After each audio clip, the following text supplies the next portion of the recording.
इस वीडियो में मैं आपको जो बातें बताने वाला हूँ वो आपको धर्म, पाखंड और अंधविश्वासों से दूर हटाकर विज्ञानवादी, तर्कवादी सोच दे सकती है। तो इसलिए इस वीडियो को पूरा ध्यान से जरूर सुनिएगा। आपने देखा होगा कि कै, खे, गे, गे, डे, डे, चे, चे, जे, डे, टे, टे, टे, डे, डे, टे, टे, टे, टे, ये जितने भी अक्षर हैं, ये जितने भी ये लेटर्स हैं, ये जितने भी अक्षर आप स्क्रीन पर देख रहे हैं, ये सब इंसान ने बनाए हैं। और सबसे बड़ी बात यह है कि इन्हीं शब्दों में से ही भगवान को भगवान का नाम दिया गया है, जिसे सब भगवान बोलते हैं। इससे यह साफ जाहिर होता है कि भगवान ने अपना नाम खुद नहीं रखा है। भगवान का जो नाम है वह इंसान ने रखा है। यहाँ तक कि भगवान धरती फाड़कर नहीं निकलते हैं, उनकी मूर्ति को भी इंसान ने ही बनाया है। भगवान नाम भी दिया है, जो भी किया है सब इंसान ने किया है। तो भगवान ने क्या किया है? कौन है भगवान? भगवान को हम कैसे माने कि यह भगवान है? क्योंकि भगवान को बनाने वाले और भगवान को नाम देने वाले तो हम इंसान ही हैं। भगवान ने कुछ खुद से नहीं किया, जो किया इंसान ने किया। विज्ञान भगवान को नहीं मानता, क्योंकि भगवान ने ऐसा कुछ किया ही नहीं है जिससे हम उसे माने कि वो भगवान है। देश भर में बहुत सारे मंदिर हैं, वहां पर हर एक तरह के लोग आते हैं दूर दूर से दर्शन करने के लिए, और अपनी इच्छा अनुसार 50, 100, 200, 500, 1000, 10,000 चढ़ाकर कहते हैं मैंने इतना दान किया, मैंने उतना दान किया। लेकिन एक बात आप सोच करके देखिए, क्या भगवान के नाम पर चढ़ाई गई रकम भगवान की जेब में जाती है? क्या भगवान ने कभी आपसे कहा कि आप मेरे मंदिर में आइए? क्या भगवान ने आपसे कभी पैसे मांगे? क्या भगवान ने कभी आपसे कहा कि मेरी पूजा करने के लिए आप सिर्फ मंदिर में आइए? क्या भगवान ने कहा मेरे लिए अगरबत्ती लेकर आना? क्या मेरे लिए फूल लेकर के आना? मेरे लिए पैसे लेकर के आना? मुझे पैसे की जरूरत है। मैं आपसे ही पूछ रहा हूँ, आप जो आप वीडियो देख रहे हैं ना, मैं आपसे ही पूछ रहा हूँ, क्या भगवान ने कभी किसी से ऐसी बातें की हैं? क्या भगवान आज तक किसी से कुछ मांगा है? कहाँ सुना है आपने? कहीं देखा है आज तक? बहुत सारे लोग बोलते हैं मैंने मन्नत मांगी थी, मेरी मन्नत पूरी हो गई, यह काम हो गया, मेरा वह काम हो गया, मेरी यह मन्नत पूरी हो गई, मेरा वो काम हो गया। लेकिन मैं आपसे पूछता हूँ, जो आपका काम हो गया, क्या भगवान खुद आकर के किया? मैं आपसे पूछना चाहता हूं, अपने दिमाग और दिल पर हाथ रखकर मुझे बताइए कि जो काम आपका हुआ है, क्या भगवान ने या खुदा ने खुद आकर के किया है, या फिर तुम्हारी मेहनत और तुम्हारी लगन से पूरा हुआ है, या फिर तुम्हारी कठिन परिश्रम से तुम्हारा काम पूरा हुआ है? भाइयों, दुनिया बहुत आगे निकल गई है।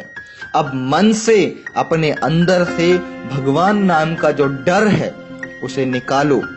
बस बहुत हो गया। ब्राह्मणों की झूठी तस्वीर को मिटाओ, जो सिर्फ उन्होंने अपने स्वार्थ के लिए बनाई है।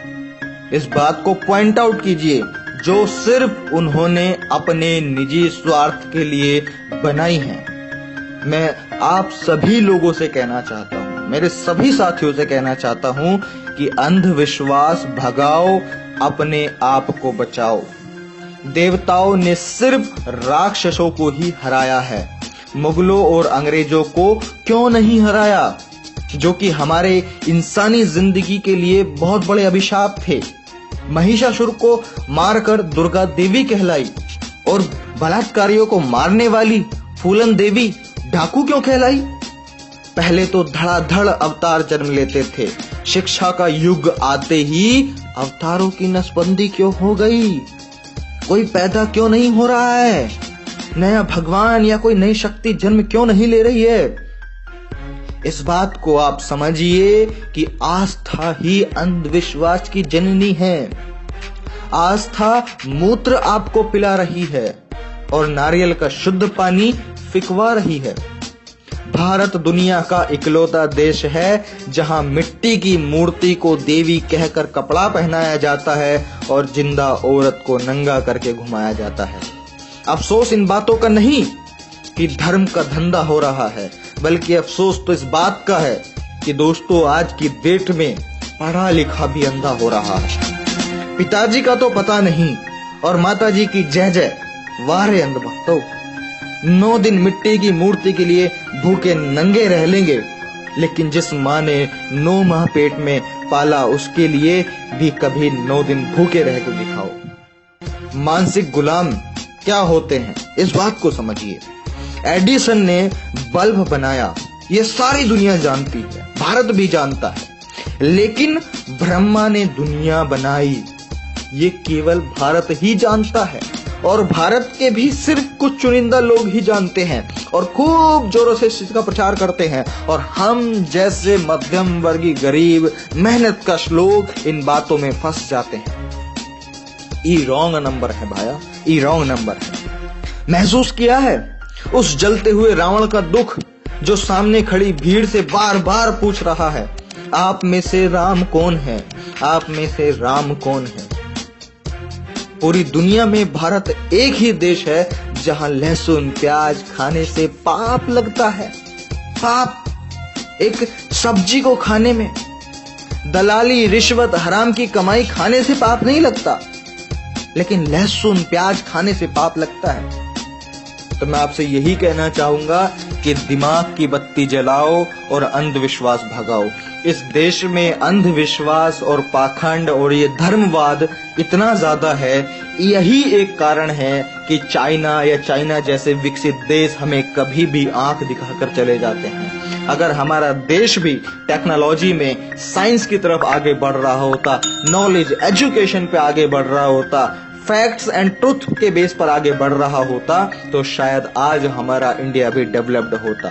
लेकिन नहीं, हमारे देश के कुछ चुनिंदा लोग जो ब्राह्मण और जो पंडित जिन्हें बुलाया जाता है, या और धर्म के जो सर्वोच्च जो लोग होते हैं, वो बेवकूफ लोगों को बनाए जा रहे हैं। जो आम जनता है, जो मेहनतकश लोग हैं।